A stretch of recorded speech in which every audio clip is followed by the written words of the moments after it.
Alors feuille de exercice 3, donc 80% des élèves de 6e participent aux activités d'un club.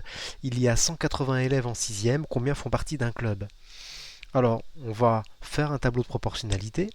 Donc les élèves qui participent au club, donc en 6e, ce sera la première ligne, et puis le total des élèves de 6e, ce sera la deuxième ligne.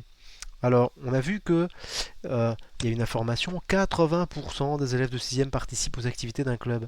Ça veut dire que si jamais en fait il y avait un total de 100 élèves en 6e, et donc du coup en fait je l'indique ici, eh bien il y en aurait 80 des élèves qui participeraient à un club. Donc on a placé notre 80% en fait dans ce tableau. Maintenant on nous dit en fait qu'il y a en tout 180 élèves. C'est indiqué à cet endroit-là, en 6e. Donc du coup, je place dans le tableau sur le total des élèves, 180. Je vais donc chercher, donc dans cette situation de proportionnalité, à trouver cette quatrième proportionnelle. J'utilise le coefficient de proportionnalité. La pointe de la flèche montre le 80 quand je vais de la ligne du bas à la ligne du haut. Et donc je multiplie par 80 sur 100. Donc ça veut dire que le calcul à effectuer, c'est 180 multiplié par 80 sur 100. On obtient 144. Donc ça veut dire que il y a 144 élèves de 6e qui font partie d'un club. Alors juste à côté, j'ai souhaité indiquer euh, quelques petites informations, c'est-à-dire que nous aurions pu ne pas utiliser de tableau de proportionnalité. Mais dans certaines situations, un tableau est très pertinent.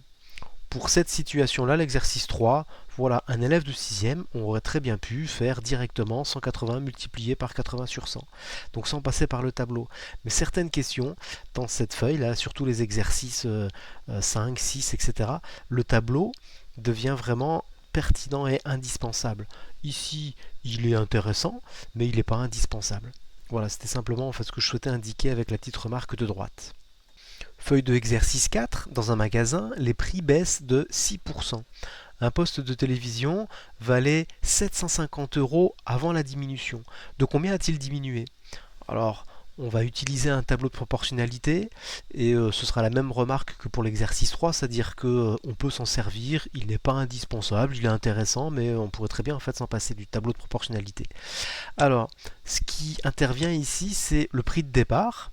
J'ai appelé ça le prix initial en euros, c'est la ligne du bas, et puis c'est la baisse du prix qui nous intéresse, c'est la ligne du haut là, j'ai appelé ça la diminution en euros.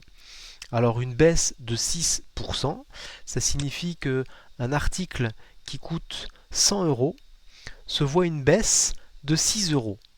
Donc c'est ça en fait que signifie la baisse de 6% des prix.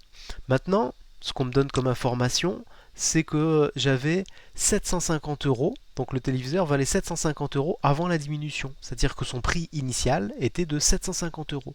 Je place donc dans ce tableau le 750 sur la ligne du bas, donc sur prix initial, et moi ce qui m'intéresse c'est de calculer la diminution du prix. Pour ça, je vais utiliser donc la technique du coefficient de proportionnalité. Donc la pointe de la flèche montre le 6, je fais de la ligne du bas à la ligne du haut, donc je multiplie par 6 sur 100.